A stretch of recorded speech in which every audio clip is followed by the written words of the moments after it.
Good evening. My name is Soate Lomote, Project Manager for the Department of Transportation. This is a virtual public information meeting to present to you State Project number 0092-0687, Rehabilitation of Bridge number 00337, located in New Haven, Connecticut. This is a live event on this Thursday, November 17, starting at 7:10 p.m. We would like you to join us for a question and answer session following the formal presentation, and send us a question or a comment during the session through the project email at dot92-687@ct.gov, or by phone, leaving a voicemail at 860-594-2020. You can also visit the project webpage at https://portal.ct.gov/DOT New Haven 992-687. A recording of this presentation will be available on YouTube after the event. Closed captioning, including non-English translation options, is available now on Zoom and YouTube Live. Next slide, please.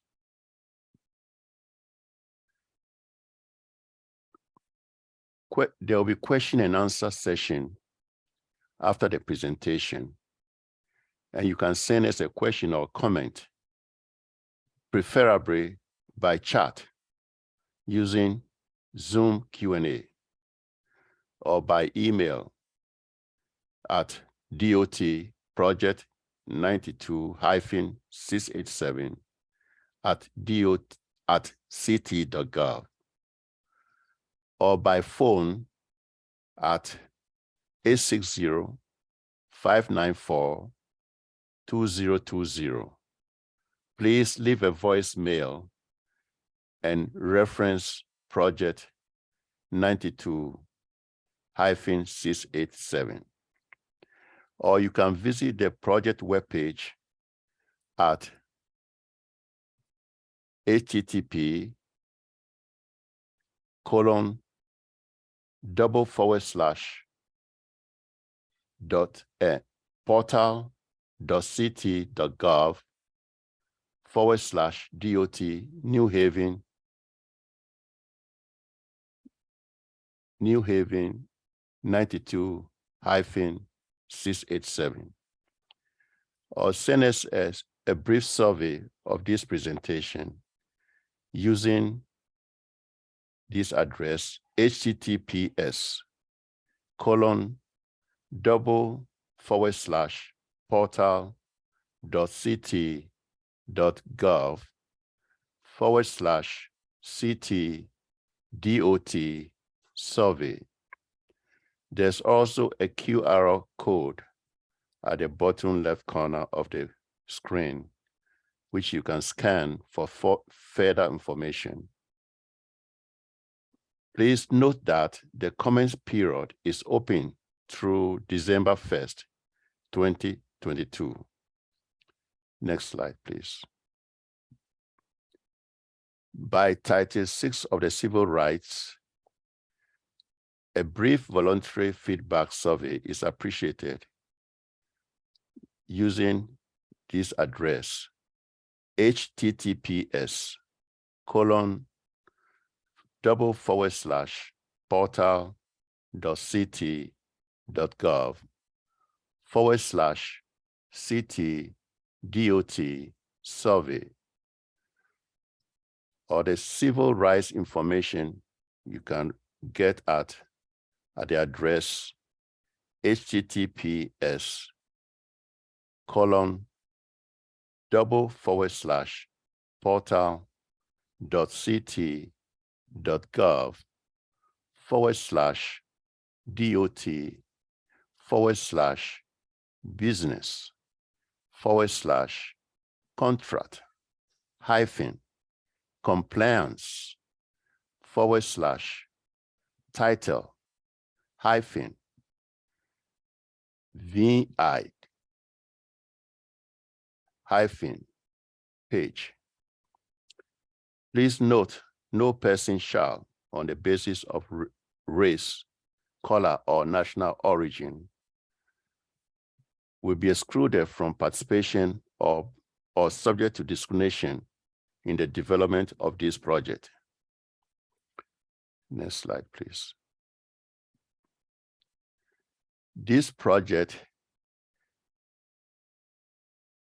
is proposed by the Department of Transportation, and the department team managers from which you can contact who are in charge of this project are as follows.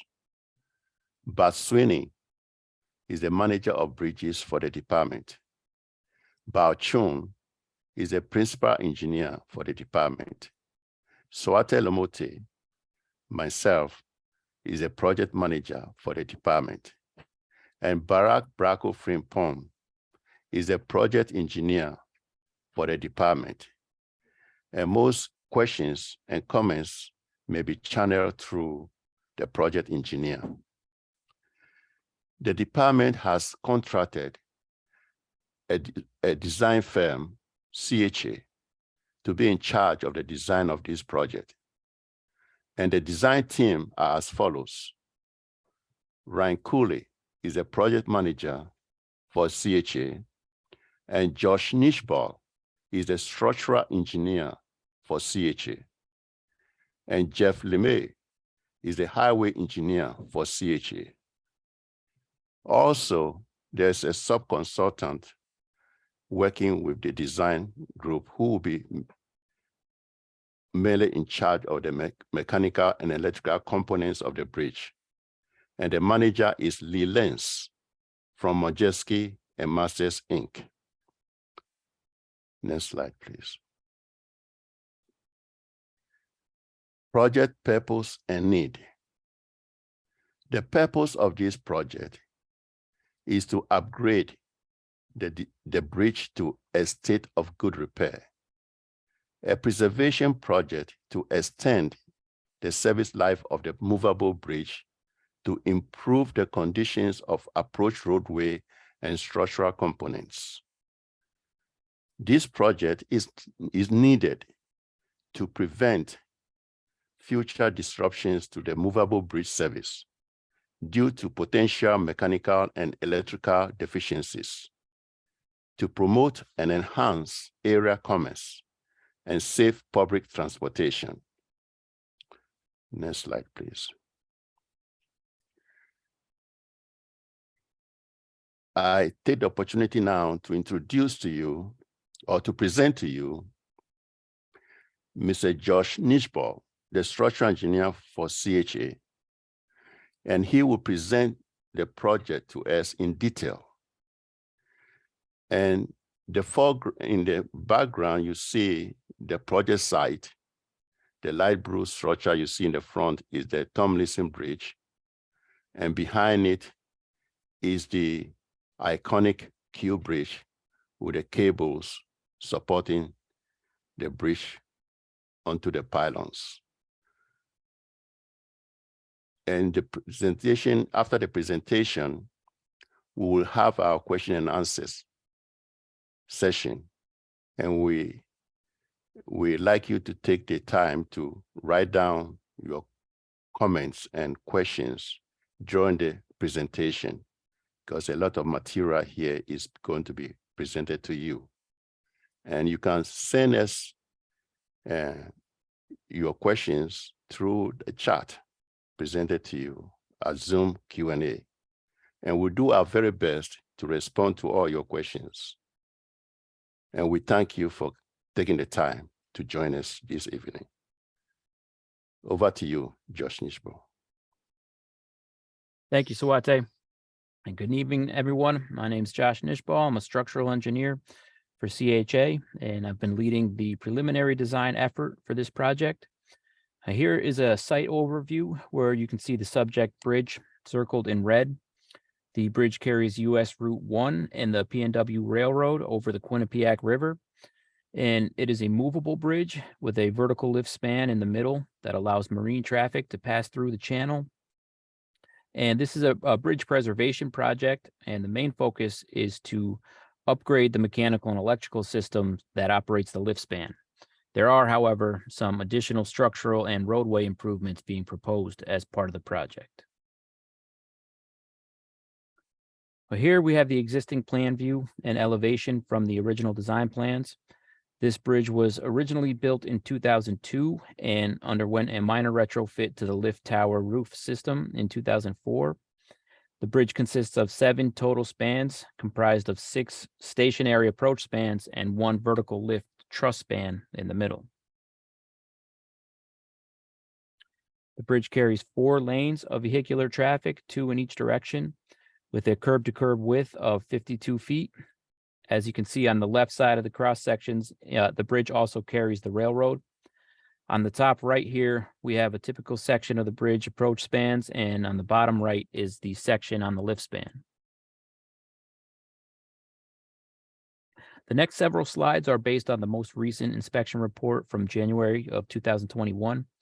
A quick note on inspection ratings: a typical in-service condition bridge showing minimal deterioration will rate a 6 or a 7. Generally speaking, a 5 is the start of deterioration, and a 4 identifies elements in need of rehabilitation. So as a reminder, this is a preservation project, and the goal is to keep all elements of the bridge from dropping below a 5.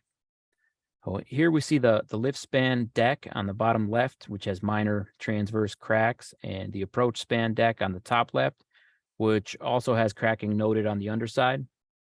On the top right, we have a picture of a typical approach span expansion joint, which are noted to be in fair condition. The superstructure paint system is beginning to deteriorate. Although it's rated a 7, there are some isolated areas of peeling paint throughout the truss span and the approach span beam ends, as well as on the girders below the railroad tracks. Here's some more general photos of the superstructure. Overall, it's in satisfactory condition, but there are some areas that will need to be addressed.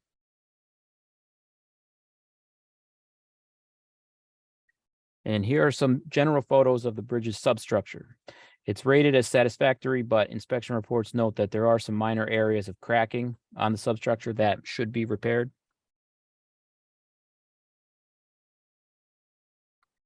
And here are some photos of the existing channel on either side of the bridge. Channels noted to be in satisfactory condition, and there does not appear to be any significant deficiencies. Now here we have a list of the mechanical items which require attention. Now, similar to the bridge items, this was based on field inspection and review of inspection reports. Some key items include the span drive and emergency drive machinery, the counterweight systems, the bearings, span lock and guide machinery, and barrier gates. And the elevator system is also currently out of service. And here's a similar list of the electrical deficiencies. Some major items include the automatic transfer switch, the SCR drive, and the submarine cable system. The bridge joints. So as noted in the earlier slides, the expansion joints on the approach spans are in fair condition. The lift span joints, however, have no notable deficiencies and do not appear to require any repair. For this project, we are proposing replacement of all of the joints in the approach spans. The bearings on the bridge are going to require some repairs. The approach span bearings have some rust and gaps that should be filled, and the lift span bearings are seized in the expanded position, as you can see in the photos on the left. The photo on the right shows the condition of a typical approach span bearing. And the proposed repairs include cleaning and painting of approach span bearings and repairs to the lift span bearing. The current inspection report rates the paint system a 7 with less than 10% deteriorated paint. However, after investigating the overall condition of the paint system, there are several areas that we have determined will require repair. Areas of concern include girders and stringers, particularly under the railroad tracks, random areas on the lift span truss and tower members, the bearings, and isolated areas on the catwalks. Here's some general photos of the paint condition on the lift truss and towers. Now, as you can see, overall, it's in satisfactory condition, but there are some localized areas of deteriorated paint.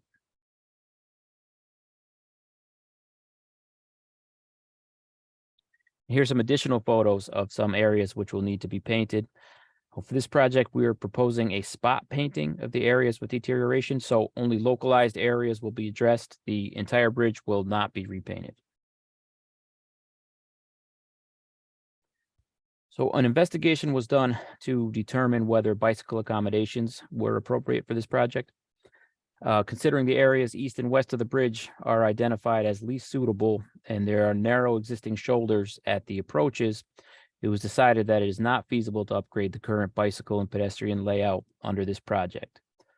Also, in order to properly provide bicycle accommodations, the bridge would need to be widened, which would require major structural modifications to the lift bridge and the approach spans. And since this is a bridge preservation project, with the main purpose being upgrades to the mechanical and electrical system, bicycle accommodation upgrades were determined to be outside of the scope.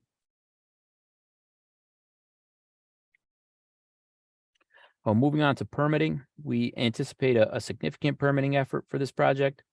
Here's a preliminary list of the permits that will be required. At this point in the project, the permitting process has already begun, but additional coordination will be required as we go into final design.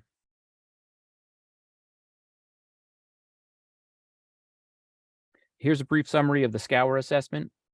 Based on a review of the existing plans, it appears that the bridge was originally designed to withstand scour. The inspection report rating shows that the bridge foundation is stable for current scour conditions. There are currently no anticipated impacts to the channel as part of this project. Here we have a general list of the proposed bridge and highway improvements. Some major items are spot painting of the structural steel, jacking and repairing the bearings, pavement mill and overlay, and repairs to the concrete deck and sidewalks. And here's a similar list for the proposed mechanical and electrical repairs. Major items include replacement of the span drive motors, motor and machinery brake replacement, replacement of the traffic gates, improvements to the couplings and bearings, and replacement of the elevator system. For electrical repairs, some major items include replacement of the existing SCR drives, replacement of the control system, adding a backup generator at one approach, and replacement of the existing submarine cables with new aerial cables.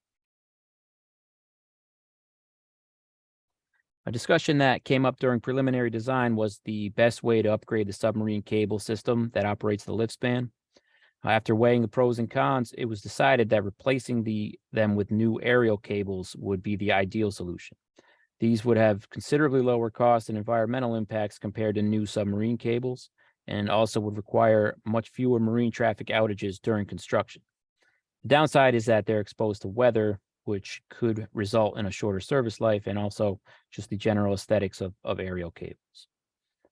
To give an idea of how it will look, here is a photo of a similar vertical lift bridge which had aerial cables installed. This is the Portage Lake Lift Bridge in Michigan.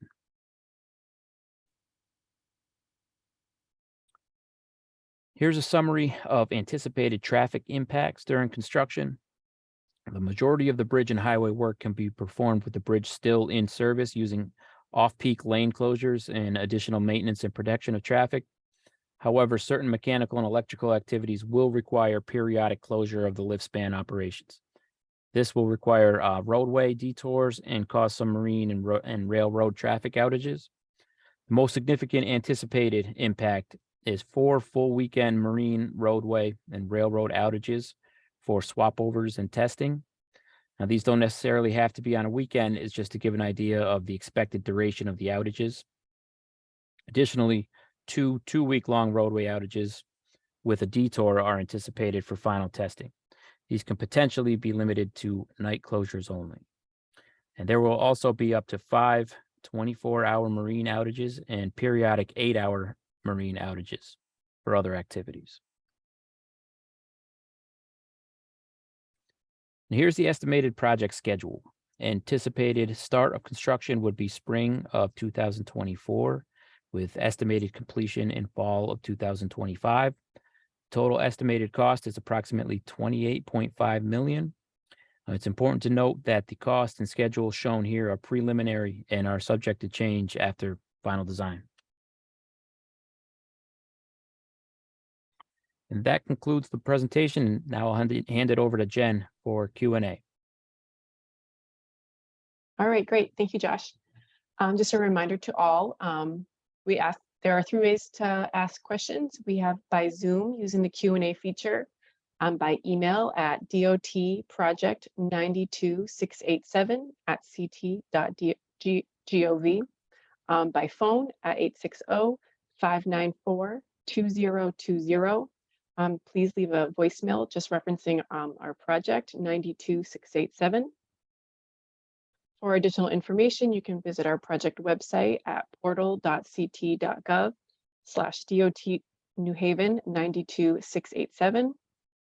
And also we have a survey to provide feedback. Please go to portal.ct.gov/CTDOT survey, or you can scan the QR code on the screen.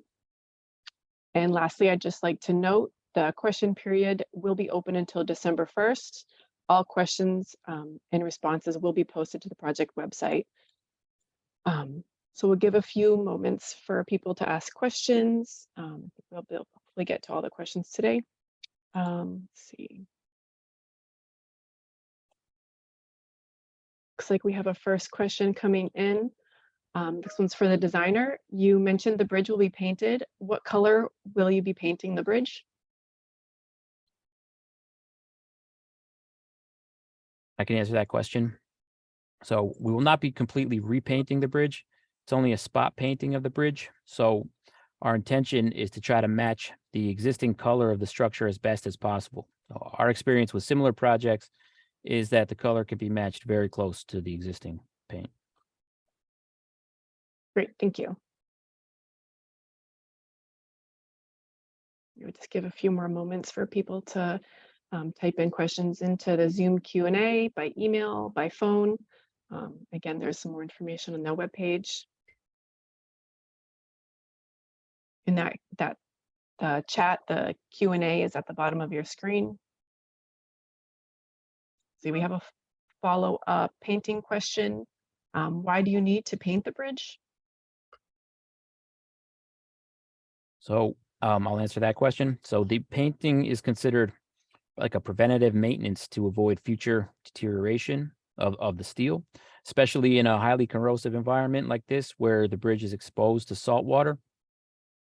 The existing paint system on the bridge is mostly original, so it'll be approximately 25 years old by the time construction starts. That's typically around the service life of a full paint system, so it's to be expected that the bridge would require paint. Great, thanks, Josh. All right, we can go through ways to answer questions again, just while we're waiting for people to ask questions. We have by Zoom using our Q&A feature, by email again at dotproject92687@ct.gov, by phone at 860-594-2020. Just make sure to leave a voicemail referencing project number 92687. Again, you can get additional information by visiting the project website at portal.ct.gov/DOT New Haven at 92687. To provide some feedback, please go to portal.ct.gov/CTDOT survey, or you can scan that QR code on the screen. And again, our question period will be open till December 1st. Our questions and responses will be posted on the project webpage. Let's see. We do have another question. Are there any utilities impacted during the course of this project? So no utility impacts or relocation will be required as part of the project. The only utility work will be related to the power and communication lines that are used to operate the movable lift span. Okay, great, thank you.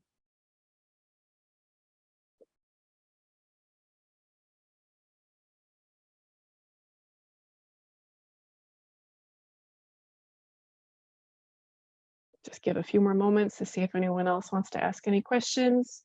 Again, we have the Zoom Q&A, email, by phone. We have that additional information in the webpage. And if you'd like to take that survey to provide some additional information, that would be great. All right, let's see, we do have another question here. Will this project require funds from the City of New Haven? The answer to that question is no. The project is completely funded by federal and state funds. 80% come from federal funds and 20% are from state funding, and no municipal funding will be required for this project. All right, great. Thank you, Josh.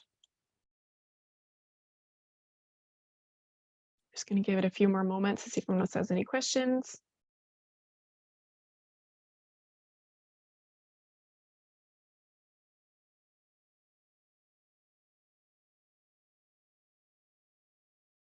So again, we have that Zoom Q&A to ask your questions. That is live where we can get those questions right away by email at dotproject92687@ct.gov, by phone at 860-594-2020. Just make sure you leave a voicemail referencing project number 92687. For additional information, you can visit the project website at portal.ct.gov/DOT New Haven 92-687. To provide some additional feedback, please go to portal.ct.gov/CTDOT survey, or you can scan that QR code on the screen. And again, the question period will be open until December 1st. And our questions and responses will be posted to the project webpage.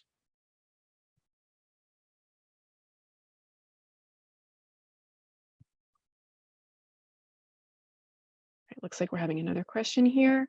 Do the mechanical and electrical upgrades pose any risk to the traveling public now before the repairs are made? There's currently no safety risks to the traveling public. The proposed upgrades can be considered preventative maintenance measures to ensure that the movable lift span functions properly in the future, and that it does not experience any unexpected outages in the future. Thank you, Josh.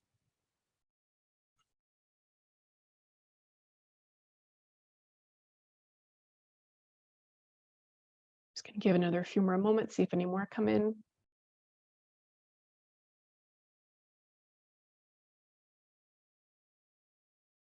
Just to note again, we have that Zoom Q&A feature at the bottom of your screen.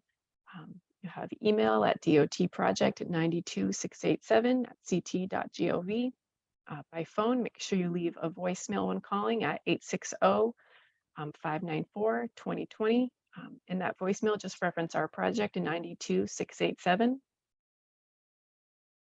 You can find some additional information at the project website at portal.ct.gov/DOT New Haven 92687. Again, to provide some additional feedback, please go to portal.ct.gov/CTDOT survey, or you can scan that QR code on the screen.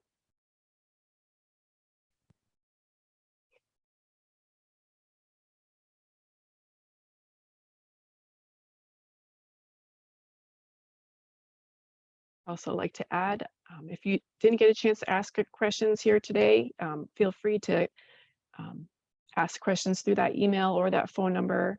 We'll be checking those periodically up until December 1st. All the questions and responses will be posted up to their project webpage.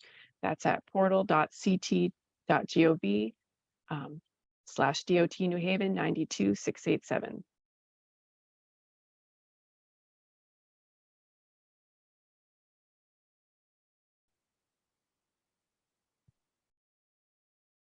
just give a few more moments, see if anyone else has any questions.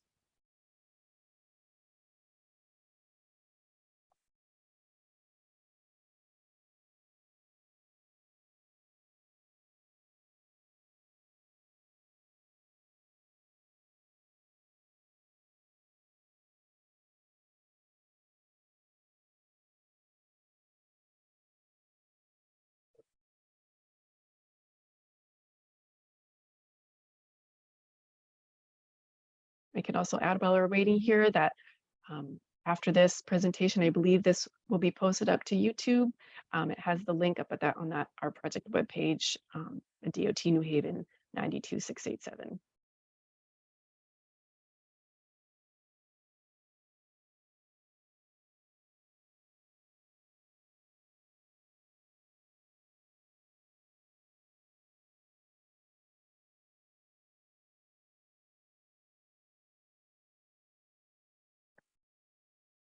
All right, thank you so much. I'm going to turn this back over to Swati for a few closing remarks. Thank you, Jen. We would like to thank each and everyone who took the time to join us in this presentation. And certainly, as Jen has stated, you can always ask questions about or make comment about this project. You have up to December 1st, 2022. You can always visit our webpage or by phone or by project email, and we'll be glad to respond to your questions. We thank you very much for joining us, taking the time to join us. And so we'll conclude the meeting. And I would like to ask our principal if he has some words to give to us at this point.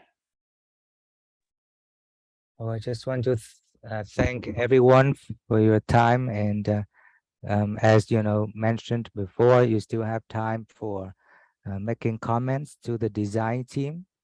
With that, thank you everyone, and have a great evening. Bye everyone.